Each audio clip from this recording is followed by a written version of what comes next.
Happy New Year, everyone. 2022. What will this year hold for us? We're continuing to live with COVID. How this year will pan out, who knows? But it's a new year, and obviously we begin by thinking of hope and optimism, letting go of the past, and in a Christian context, of course, a recommitment to our faith. The candle is lit behind me, so let's say the response together. Regardless of how dark last year might have been, we live in hope as Christian people.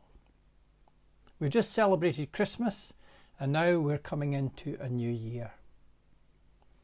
The light of the world has come. Jesus is the light of the world.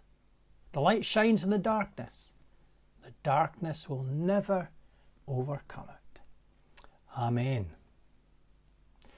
I always pick the same text in January, the beginning of January, every year, a Bible text, because it seems to me appropriate. And it's found in Joshua chapter 24, and it's verse 15, the first and last part of that verse. Israel was at a momentous moment.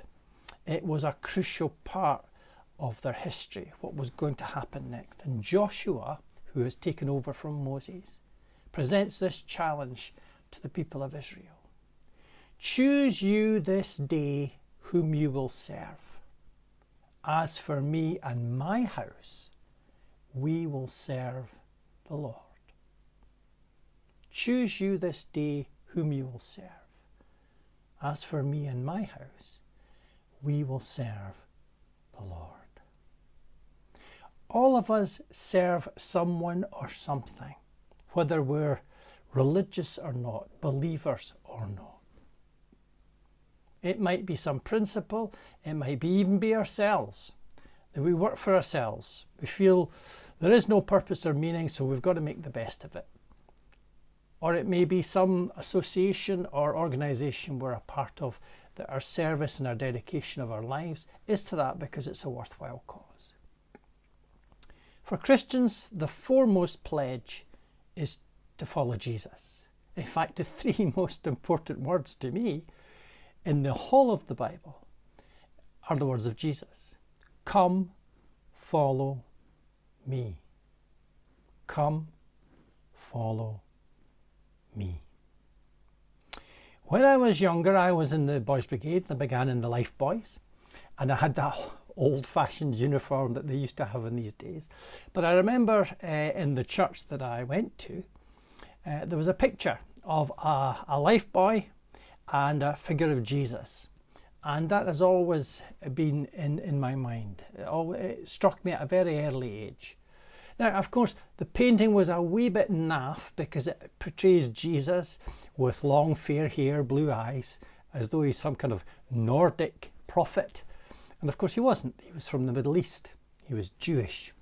But often European art has depicted Jesus almost like a Viking. And that's the picture that I remember.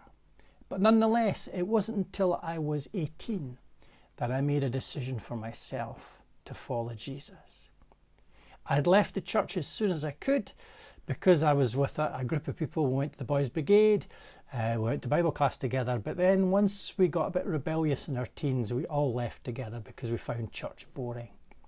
But at the age of 18, I met someone at a college I was attending while I was with the police.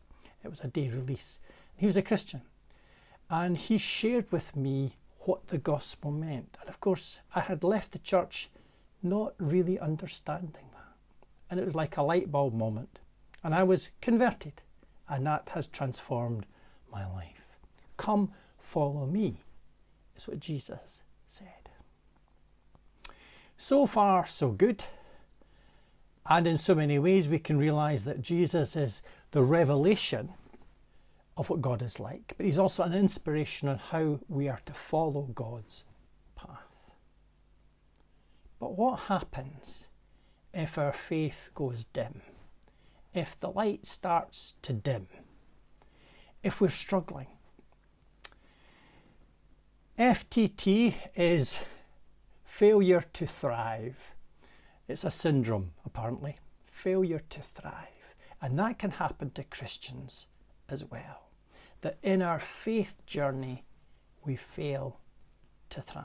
And there could be many reasons for that. We can drift away from what the faith is about, sometimes without even realising it. The fire in our heart can just grow cold. The embers slowly die out.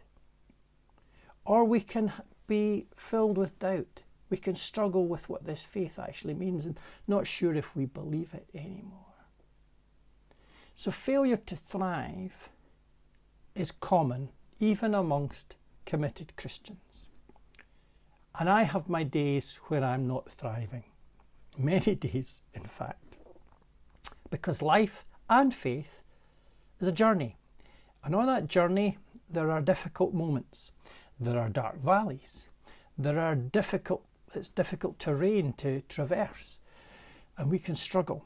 And the weather, metaphorically speaking, can be very difficult for us. And we can have a weariness of the soul. It's a lovely phrase, isn't it? Well, not lovely, but it's a powerful, so profound statement. A weariness of the soul. I doubt if any one of us doesn't know what that means. A weariness of the soul. So what do we do in days when we feel that our faith is arid, it's lifeless, the flame has gone out? Well, only God can rekindle that flame. And I want to leave you, in a sense, with two metaphors. The first one is found in the book of Deuteronomy, about underneath are the everlasting arms. And the second one is the first few chapters of Genesis, where it talks about God breathing the breath of life into the human being, and he became a living being. A living being. Nefesh Haya is in the Hebrew. A living being. God breathing his spirit in, and then the creature that God has made comes alive. It's said that human beings are broken. They live by mending, and the glue is the grace of God that can hold us together. And that image of the Spirit re-energizing and renewing us. We need God's Spirit to infuse us with the vitality of this gospel, with the reality of what the grace of Jesus Christ means to us. But there are times when we feel bruised and knocked. Now, I've read this poem before, sometime last year, I think, but I want to read it again because it's the start of a new year. And some of you, might be a bit bruised at this time. It stood with assurance, head held high on strong stock, but that was before the careless bump, the harsh rain.